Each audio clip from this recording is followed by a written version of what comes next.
My elderly neighbor left me everything. Then I found the photos. 2 weeks after our elderly neighbor died, an estate lawyer called to tell me she had left me everything she owned. At first, I thought he had called the wrong person. "My name is Nora Bennett," I told him. "I barely knew Mrs. Price." "I have the correct person," he said. "The will includes your full name, your birth date, and your current address." That made the call feel less like a mistake and more like a threat. Evelyn Price had lived next door to my parents for as long as I could remember.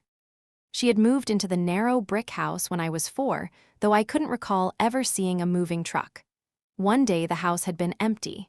The next, there was a pale woman standing behind the upstairs curtains. She rarely came outside. She hired people to cut the grass and deliver groceries. On the few occasions I saw her collecting her mail, she would nod politely and disappear inside before I could speak to her. But she watched me. That was what I remembered most. When I rode my bicycle down the driveway, she stood at the front window. When I waited for the school bus, she watched from behind the curtains. When I came home from dances, recitals, or sleepovers, a light was often burning in her upstairs bedroom. My parents insisted I was imagining it. "Mrs. Price is lonely," my mother used to say. "She probably watches everyone." But she didn't. She watched me, and now she had left me her house, her money, and everything inside it. The attorney, Mr. Dorsey, asked me to come to his office the following afternoon. I almost refused. My father thought I should. "There's no reason to get involved," he said when I told my parents. That woman was strange. My mother stood at the kitchen counter with both hands wrapped around a coffee mug. She hadn't said a word since I mentioned the call. "Mom," she looked at me too quickly. "What? Did Mrs. Price ever tell you why she moved next door?" "No. Did she ever talk to you about me?" My mother's fingers tightened around the mug. "She barely spoke to anyone." My father pushed his chair away from the table.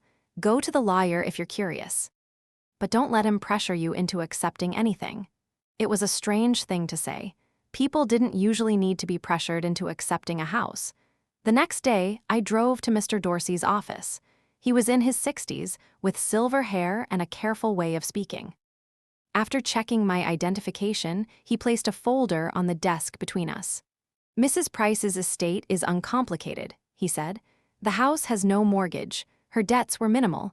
Her financial accounts total a little over $300,000. I stared at him.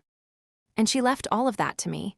"Yes." "Why?" She did not explain her reasoning in the will. "Did she leave a letter?" "No." "Did she have family?" "A daughter who died many years ago." "No other known relatives?" I remembered hearing something about a daughter, though no one had ever told me the details. Mr. Dorsey slid the folder toward me. "There is one unusual provision." I waited. "The house and its contents must be transferred together. You may dispose of them afterward, but nothing is to be removed before you take possession." "Why?" "I don't know." "Did you know her well?" "I prepared her will 9 years ago and updated it twice." Our conversations were brief. "Did she ever mention me?" "Only to confirm that she had identified you correctly." Something cold moved through me. "How did she identify me?" He opened another folder and removed a photocopied page. It contained my full legal name, date of birth, social security number, current apartment address, and the name of the company where I worked. At the bottom was a photograph of me taken outside my office. I recognized the gray coat I had bought the previous winter. "When was this taken?" "I don't know." "Where did she get it?" "I assumed you had provided it. I haven't spoken to her in years." Mr. Dorsey looked genuinely disturbed. He turned the paper over as if an explanation might be written on the back. There was nothing. I signed only the preliminary documents that day. The estate would take time to transfer, but Mr. Dorsey gave me permission to enter the house and begin an inventory. He handed me a ring with 3 keys. Before I left, he said, "Mrs. Price was very specific that you should be the first person to enter after her death." Was the house sealed? The cleaning woman found her and called the police. After the authorities released the property, I changed the locks myself. Did anyone else go inside? Not to my knowledge. That evening, I parked in my parents' driveway and walked next door. The Price house looked smaller than it had when I was a child. Its shutters needed paint, and dead leaves had gathered beneath the porch. My mother stood at her kitchen window watching me cross the lawn. For one strange second, she reminded me of Mrs. Price. The new key turned smoothly. The house smelled faintly of dust, furniture polish, and something floral. Nothing inside looked neglected. The furniture was old but clean. Books lined the walls. A porcelain teacup sat upside down on a towel beside the kitchen sink. It felt as though Evelyn Price had stepped out moments earlier and expected to return. I started in the living room. There were no family photographs, no framed portraits, and no personal decorations beyond a vase of dried flowers. The drawers held ordinary things: batteries, candles, instruction manuals, and neatly folded receipts. In the desk, I found a checkbook and several utility bills. Every payment had been recorded in precise handwriting. Upstairs were 2 bedrooms. One had belonged to Evelyn. The other had been converted into a sewing room. The third key opened a narrow door at the end of the hall. Inside was a small room with no windows. At first, I thought it was a closet. Then I found the light switch. Metal shelves covered 3 walls. Each shelf held cardboard storage boxes labeled by year: 2009, 2010, 2011. The dates continued through the present year. The earliest box corresponded to the year Evelyn had moved next door. I pulled it down. Inside were newspaper clippings, receipts, and photographs. The first photograph showed me standing in my parents' front yard wearing a yellow raincoat. I looked about 4 years old. The picture had been taken from inside Evelyn's house.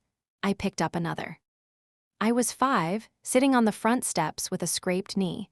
Another showed me leaving for my first day of school. Another showed me asleep in the back seat of my father's car. The box contained more than 60 photographs. Some had been taken through the front window. Others had been taken at places where Evelyn should not have been: my kindergarten graduation, a dance recital, a Christmas concert. I found the printed program from that concert folded beneath the photographs. My name had been circled. The next box was worse. It contained a ribbon I had won at a school field day, a plastic bracelet I had lost at age 7, a tiny stuffed rabbit that had disappeared from my bedroom when I was 9. I sat on the floor holding it. The rabbit's left ear had been repaired with blue thread. My mother had sewn that stitch. I remembered crying for days when it vanished. I had blamed my father for throwing it away. The air in the room seemed to thicken. I carried the rabbit downstairs and crossed the yard to my parents' house. My mother opened the door before I knocked. "Where did you get that?" Her face had gone white. "It was in Mrs. Price's house." She stepped backward.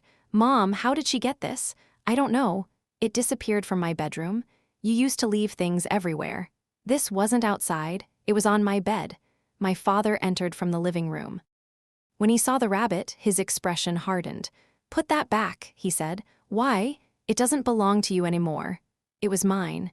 He took a breath, then glanced at my mother. "You shouldn't be going through that house alone.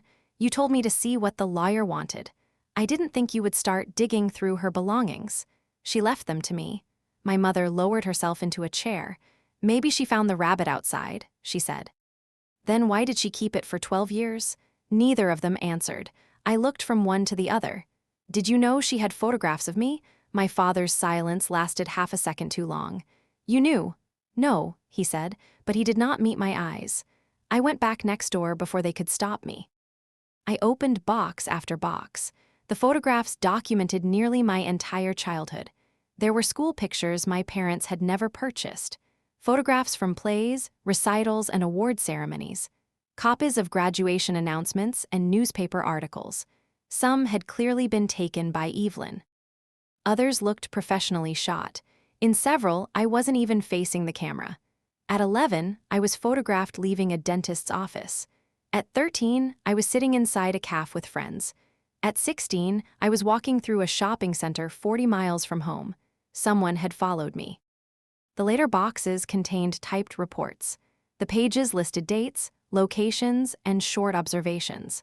Subject arrived at school at 7:42 a.m. Subject attended rehearsal until 5:13 p.m. Subject appeared upset after speaking with unidentified male student. The word subject referred to me. At the bottom of each report was the same company name: Mercer Investigative Services. Evelyn hadn't merely watched me from her window. She had paid someone to follow me. I found invoices going back 17 years. The earliest invoice was dated 3 months before she bought the house next door.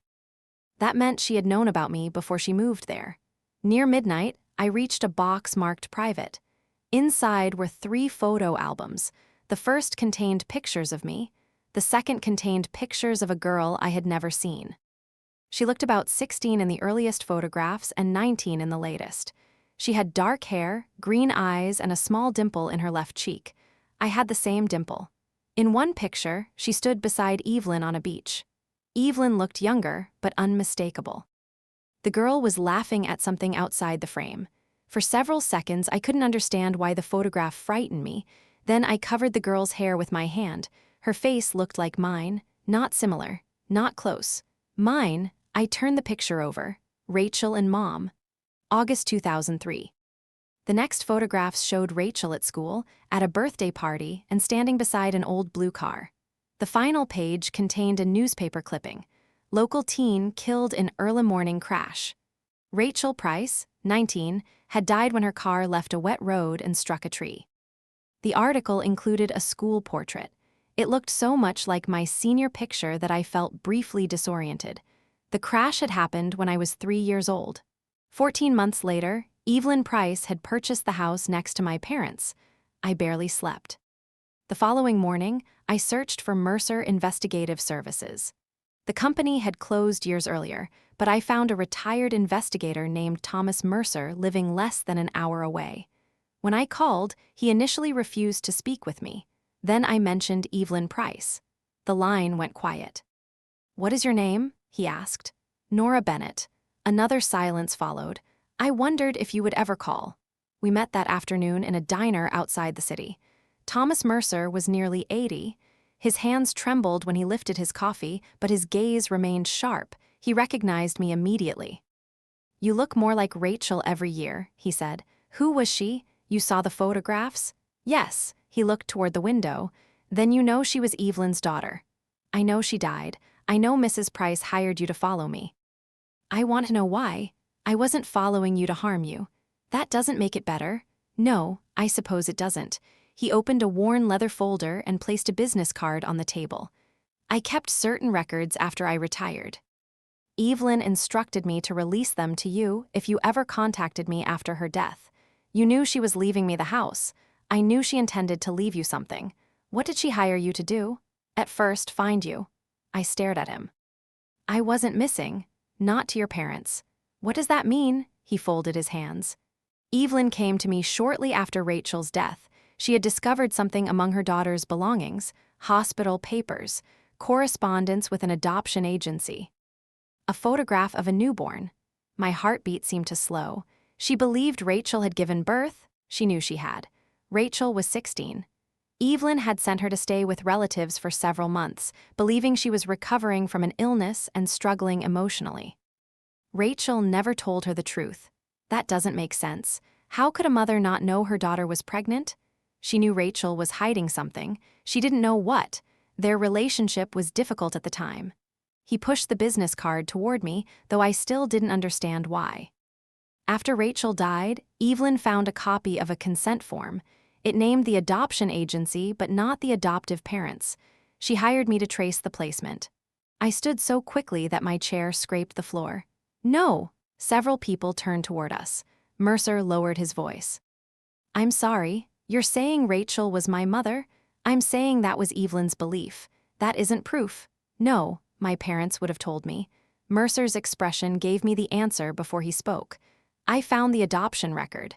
I left without finishing my coffee." My mother was alone when I arrived. She saw my face and stopped halfway across the kitchen. "You need to tell me the truth," I said. "About what?" "About where I came from." She gripped the back of a chair. I placed Rachel's photograph on the table. My mother stared at it for a long time. Then she sat down. "Your father wanted to tell you when you were 18, she said. The room tilted. "So I was adopted." "Yes." The word was quiet, almost gentle. It still split my life in two. Who was my biological mother? We didn't know. That's a lie. It isn't. The adoption was closed. "We were told your birth mother was 16 and wanted no contact." Her name was Rachel Price. My mother covered her mouth. I watched the realization move across her face. You didn't know? No, Mrs. Price did. My mother began to cry. She came to us when you were 4. That stopped me. What did she say? She said she believed she was your biological grandmother. She had documents, but none of them proved it conclusively. She wanted a DNA test. Did you agree? No. Why? You were 4 years old. She was grieving, unstable, and obsessed. She wanted access to you. She wanted holidays and visits. She spoke as if you belonged to her. She was my grandmother. We didn't know that. You could have found out. My mother wiped her face. We were terrified she would take you. She couldn't have taken me. You were my legal parents. Fear isn't always reasonable. I thought of the little room filled with photographs. Did you know she hired someone to watch me? Not at first. But later, my mother looked down.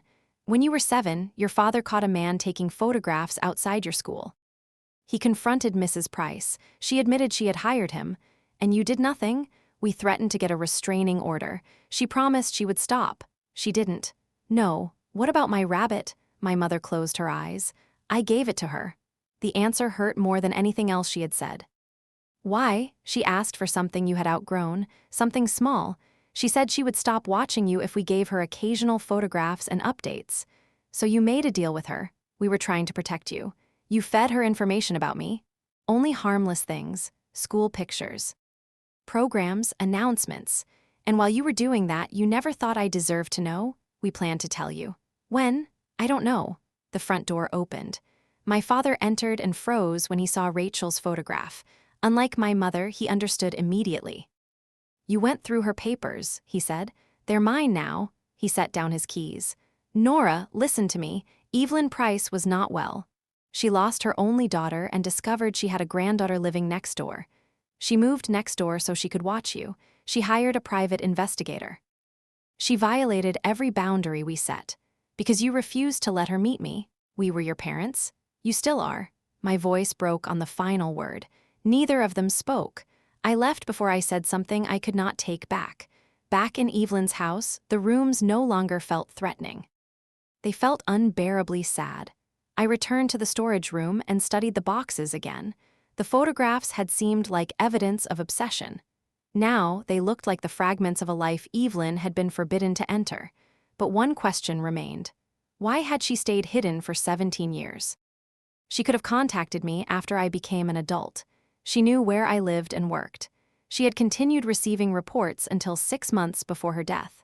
Why leave me everything without telling me who she was? I searched the private box again.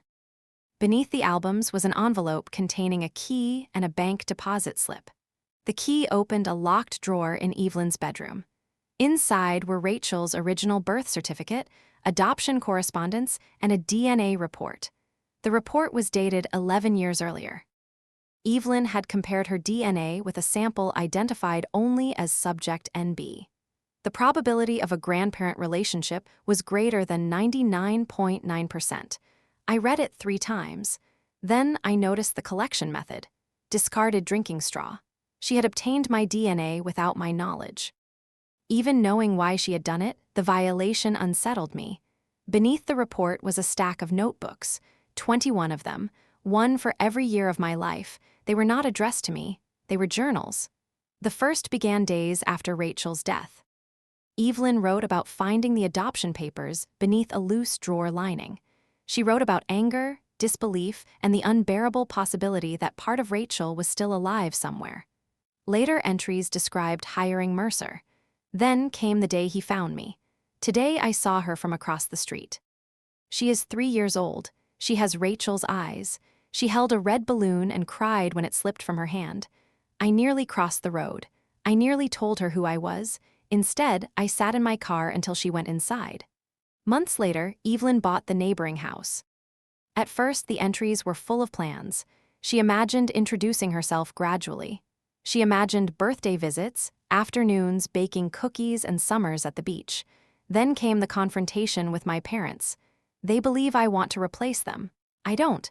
I only want a place in her life. But perhaps wanting is enough to make me dangerous.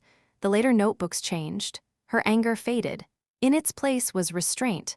Nora waved to me today. I almost went outside. Her mother came to the porch and put a hand on her shoulder. Nora looked happy. I reminded myself that happiness is not an injury simply because I am excluded from it. At age 9, she lost a stuffed rabbit. Her mother brought it to me after we argued again about the photographs. I know it was meant to quiet me. I accepted it anyway. I hate myself for being grateful. At 14, she was crying in the driveway after school. Every instinct told me to go to her. I stayed behind the curtain. A grandmother should comfort her granddaughter. A stranger has no right. At 18, she graduated today. I sat in the last row. When they called her name, I stood with everyone else. She looked toward me for half a second. I don't think she recognized me. I read until the light outside faded. The final notebook contained only a handful of entries. Evelyn's handwriting had become unsteady. The doctor says the treatments are no longer helping. I have revised my will. I closed the book and pressed it against my chest. There was more. I could tell Nora the truth now. She is an adult. I have rehearsed the conversation 100 times. But what would I be giving her? A grandmother. Or a burden? I spent years believing her parents stole her from me. The truth is harder. Rachel chose adoption because she wanted her child to have stability. Nora's parents gave her that stability. I watched from my window and called it love, but sometimes it was selfishness. Sometimes it was simply that I could not let go. The final entry had been written 3 weeks before Evelyn died. I saw Nora today. She came to visit her parents and stood in the driveway laughing. She looked toward my window, and for one moment I thought she saw me. I wanted to raise my hand. I didn't. She deserves the choice I was never able to give her. After I am gone, she can open the door or walk away from it. She can learn about Rachel or refuse. She can keep the house, sell it, or burn every photograph. The truth will belong to her. For the first time, I understood why Evelyn had left no letter beginning with an explanation. She had not wanted her final words to pressure me into forgiving her. She had left the evidence. The rest was my decision. I spent the next week reading every notebook. The journals did not transform Evelyn into a saint. She had crossed boundaries. She had followed me, photographed me, and collected things that were not hers. She had also spent 17 years close enough to hear me playing in the yard, yet had never interfered with my life after my parents told her to stay away. Both things were true. Love had not made her harmless. Grief had not made her cruel. She had simply been a lonely woman who made painful choices and then lived beside the consequences. At the bottom of the last drawer, I found a small digital recorder. There was one file on it. For several minutes, I could not bring myself to press play. When I finally did, Evelyn's voice filled the bedroom. It was softer than I remembered. "My name is Evelyn Price," she said. "If Nora hears this, then she has already found enough to understand who I was." She paused to catch her breath. "I will not ask forgiveness. Some of what I did was wrong."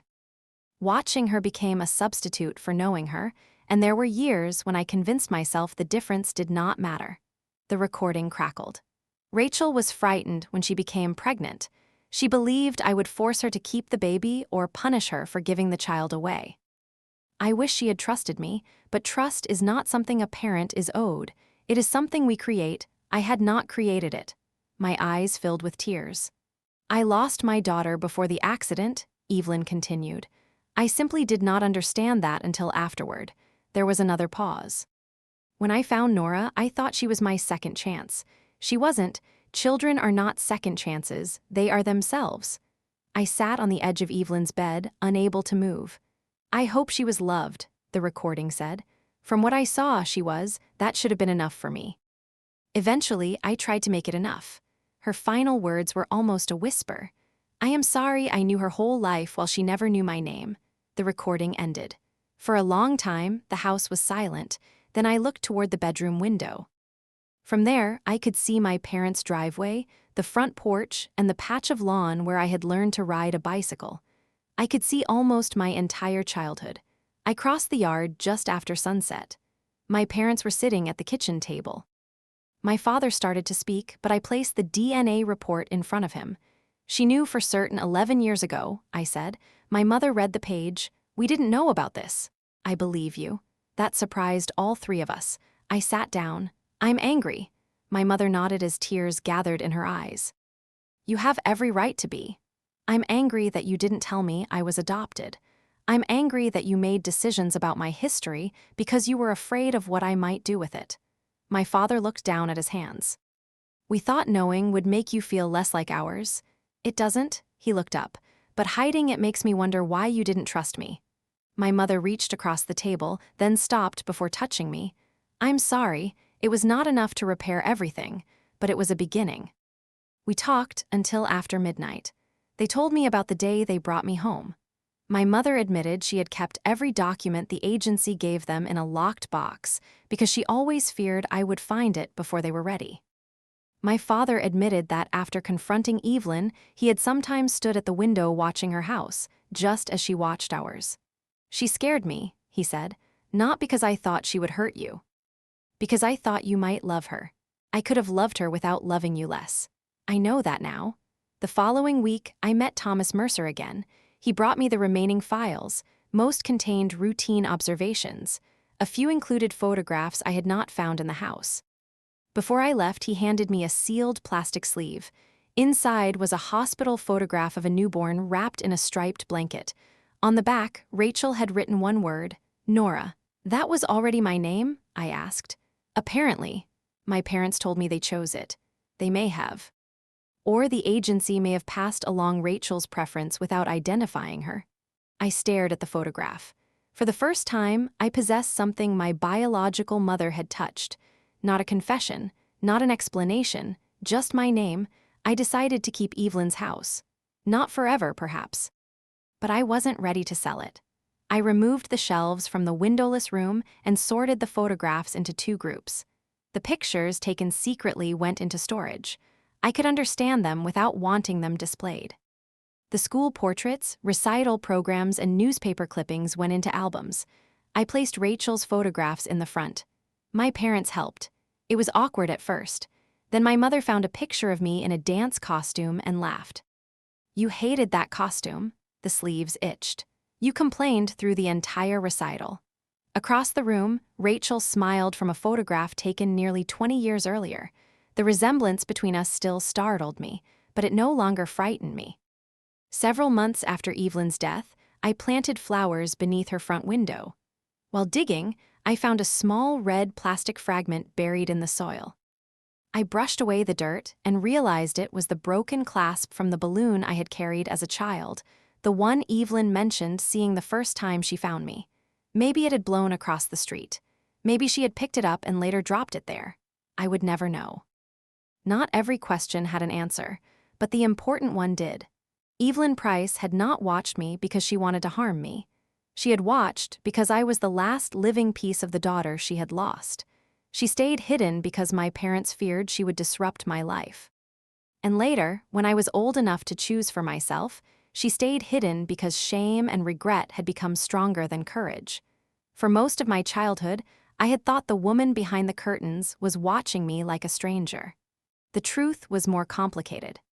She had known who I was before I knew myself. She had watched my first days of school, my recitals, my heartbreaks, and my graduation.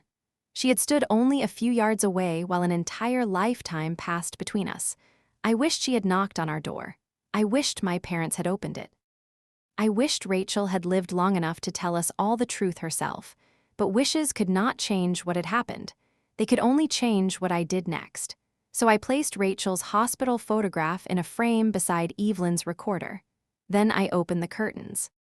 For the first time in 17 years, there was no one hiding behind them.